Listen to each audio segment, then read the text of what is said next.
Good morning. How are we doing today? My name is James Sweeney, aka SplitSuit. Welcome back to another video. And today I want to run through the combo section of the Postflop workbook with you and look at the single pairs section specifically. So some of these kind of classifications you may not be totally familiar with, so I just want to start by going through them together so that way you understand what these are. Don't worry if you don't love them or if you've never heard of them before. This is just what we're going to use for this workbook. Feel free to use them however you like after you've done these exercises.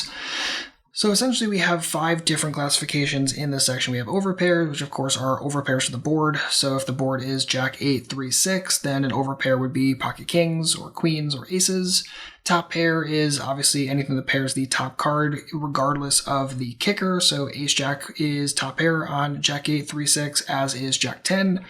And 1.5th pair is anything between the top and the second card. So in this situation, top card is the Jack, second card is the 8. So something like pocket 9s or pocket 10s would be 1.5th pair. Middle pair is anything that pairs the second highest card. So in this situation, anything that pairs that 8, so 8, 7, ace 8, all of those would fit the bill.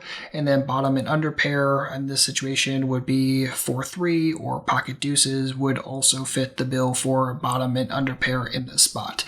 So it's important to kind of make sure that we have those classifications fully understood. Otherwise, you're going to make some mistakes going into these exercises. And I don't want you to do that because confusion is not the goal in this workbook in the slightest. So all that being said, let's get started. We're going to jump through page 61 together, have some fun, and show you how to do these exercises. All right, so beginning on page 61, let's start plugging all of the important information into Flopzilla. So the board is Queen of Hearts, Jack of Spades, Jack of Diamonds, Deuce of Diamonds, Queen of Hearts, good, perfect. And we're going to start with our hand first. So King of Spades, Queen of Spades, and we're going to grab our opponent's range. Just grab that right out of the answer key. You can, just for the record, sometimes copy it directly out of the workbook, but if there are multiple lines for like really long ranges and stuff, it doesn't always work cleanly. Sometimes you have to like paste it into a notepad doc and then get rid of that line break, and it's just an absolute pain. So grabbing it from the answer key is oftentimes better, and you typically have the answer key up anyway when you're doing these. So it's nice and easy just to copy and paste it out of there, paste it into Flopzilla, hit enter, and rock and roll.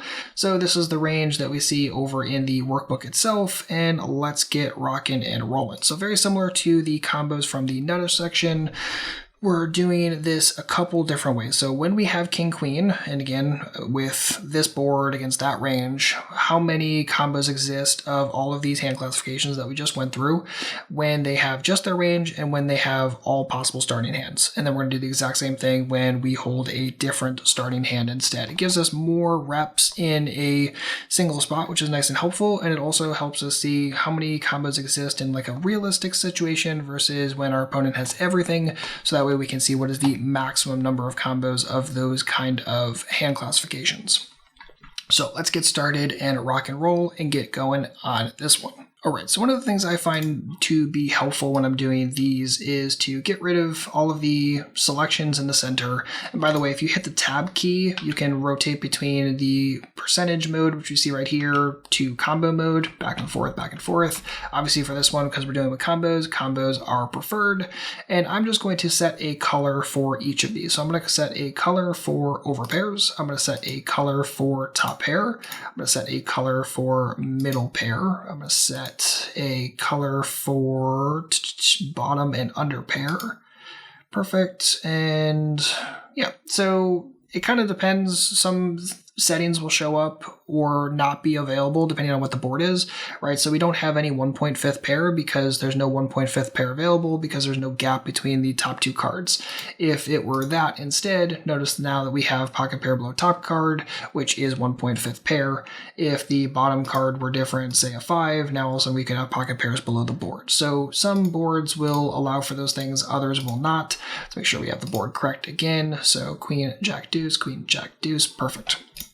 So we're not going to be able to fill up all of these because, again, this is going to be 0 because it's just impossible. Same thing with 1.5th pair, and same exact concept when they have all starting cards. So in this spot, let's just quickly add in the information that we need to throw in. Actually, I take that back. There are no under pairs. There are bottom pairs though. All right, so let's start by doing this. We can just kind of like look at the pie chart itself to very quickly see what's going on. So we see the overpair combos are 9. Excellent. The top pair combinations are green. That's 26 of those. Excellent. The middle pair is in red. That's 39 combos. And bottom and under pair is pink, and that's going to be 3 combinations of that. Perfect. We could add all that up. I'm just going to check the answer key real quick, make sure. So 9, 26, 0, 39, 3 adds up to 77. Excellent. Perfect. Everything is looking good so far. Now, going the next step, we want to say, okay, well, that's when we have our hand on this board against that range. What if our opponent had all possible starting cards? So over here, we're going to hit all. And the whole reason why we're doing this is we're going to get a maximum number of combos of each of these hand classifications, right? This is assuming our opponent is playing every single 2-card combination. And as such, we get to see what is the maximum number of combos of overpairs or top pairs or bottom and under pairs, that kind of thing. And we can just fill all these numbers right back in. So the overpairs are in blue. We still have a capped number of 9 of those bad boys. And green is top pair, that's 78. Perfect. Middle pair is in red, 117. Perfect. And bottom and under is, again, pink, 117. Add that in. Excellent. And again, we can go to the answer key, just quickly eyeball it real quick and see it's going to be somewhere in like the low 300. Excellent. Yep, 321. Excellent. And just for the record, like in real time, you're rarely going to have the combo count perfect. The whole point oftentimes in real time is just to be close. Can you be in a ballpark? Do you have a realistic idea on how many combos of each of these things are available? And this is especially helpful if you can say, okay, there are only X number of top pair combos and over pair combos, and I think my opponent is going to bet fold those a lot of the time. Well, that could present an opportunity where you can do a lot of bluff raising or things like that. Or in this situation, when we have king queen, right? We have top pair decent kicker. Maybe it's a situation where we're trying to deduce how many streets of value we can get, right? If our opponent is likely to have a lot of things like top pair, worst kicker, or second pair, and they're going to be very inelastic with those, they're going to get very sticky, well, that could be a situation where we definitely want to be looking to produce a lot of value bets going forward.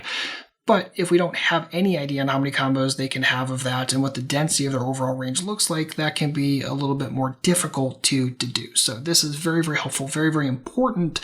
And by doing these kind of reps off table, it can definitely give you a greater starting point when you're talking about deducing this stuff in real time. All right, and then real quick, let's do the second part of this. So all we're going to change this time is our starting hand. So instead of having top pair here, we're going to have essentially not too much, bunch of backdoor stuff, but really not anywhere near as strong as king queen in this situation. So we have 6-5 of hearts, going to put our opponent's range back in there, paste that. And we're going to do the exact same thing. So in this situation, again, board doesn't change, so it's not like 1.5 pair is suddenly available, so we can get rid of that. Perfect. And we'll start plugging everything back. The overpairs are in blue. Again, you can look at the pie chart. You can just grab it right out of here, whatever works best for you. I'm just going to bash through these real quick. Top pair is 42. Middle pair is 42, and bottom and under is 3. Perfect, not many of those. And then if we were to expand and go to all, we have what? The overpairs still at 12. The top pairs in this spot are 114. Middle pairs are 114, and bottom and under is 114 as well. So much, much higher. And go to the answer key, make sure we're getting everything right. So 12, 42, 0, 42, 3, 12, 114, 0, 114, 114. Add them all up. Just do that. And 354. Excellent. So we got everything correct according to the answer key. And you notice that when we have some blockers, we're definitely blocking out some of the stronger combinations, right? If we're looking and comparing the overpairs and top pair hands, when we have king queen, those are much lower than when we have 6-5, and all of a sudden there's a few extra overpairs. There are many more top pair combinations. That can be very, very important, right? Because obviously we should assume our opponent's probably not going to fold top pair too easily, especially on flops. So this this is important to know, okay, there are more combinations of that, but maybe they call flop and fold a lot on turns unless they have something very, very strong. That again can be very, very helpful for deducing a profitable multi-street plan. So that is how you do this section. Again, you understand the hand classifications that we're talking about in this workbook. That's important. You understand how the board texture itself is going to impact those, whether or not they're available at all, yes or no. And then it's going to help you kind of start understanding what is the realistic combinations of these kind of hand strengths available versus what is the maximum number of these hand strengths available in a given situation. As always, if you have any comments or questions, don't hesitate to let me know. Otherwise, good luck completing this section of the workbook, and I'll see you back shortly with a brand new video. Good luck out there, and happy grinding!